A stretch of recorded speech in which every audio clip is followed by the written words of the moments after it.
Good morning, Mr. Steve's Roadside English class. It is nice to be back with you and outside again after my brief illness.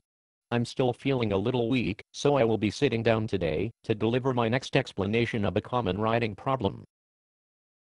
I hope you paid close attention to my butler, Mr. Sleeve, and his explanation of parallel structure. Today we will be investigating a very common group of punctuation errors: the use and misuse of the apostrophe. The apostrophe looks like a flying comma and is used mainly in two ways. The first way to use an apostrophe is to show that something has been removed from a word or from two words.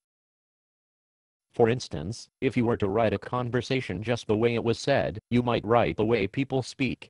Someone might say, "I'm looking to be going to a movie."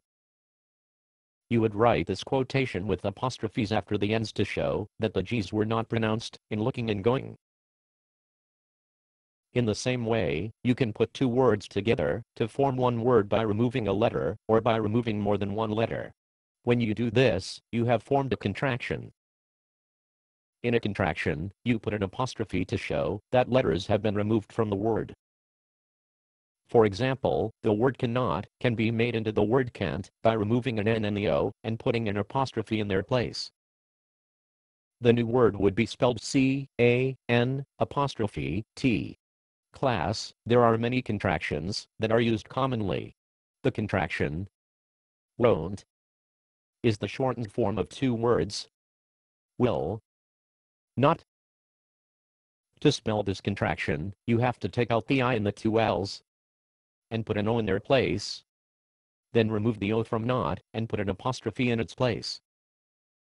It's is the contraction for it is, or it has, and has an apostrophe after the T. It should not be confused with the possessive pronoun it's, which means that something belongs to it. We all speak and write using contractions, but in formal writing, you should avoid the use of contractions and write out both words. If we all understand the first use of the apostrophe, we will move on to the second use. The apostrophe is always used to form possessive nouns. Possessive nouns are used to show that someone or something owns something, or that something belongs to someone or something. There are 3 rules for forming possessives and there are no exceptions to these rules. The first rule is forming a possessive from a singular noun. Imagine you are writing about a flamingo, and you want to explain that the legs of the flamingo are very long. You would write the flamingo's legs are long by adding an apostrophe and an S after the O in flamingo. All singular nouns form their possessive by adding an apostrophe and an S. It doesn't matter how a singular noun ends, you should always add an apostrophe and an S. The second rule making the possessive form of the plural noun that ends with an S.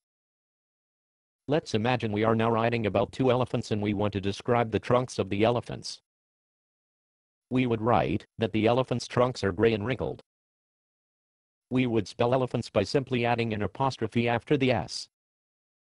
So, the rule for forming the possessive of the plural noun that already has an S at the end is to just add the apostrophe. The last rule for making possessives concerns plural nouns again.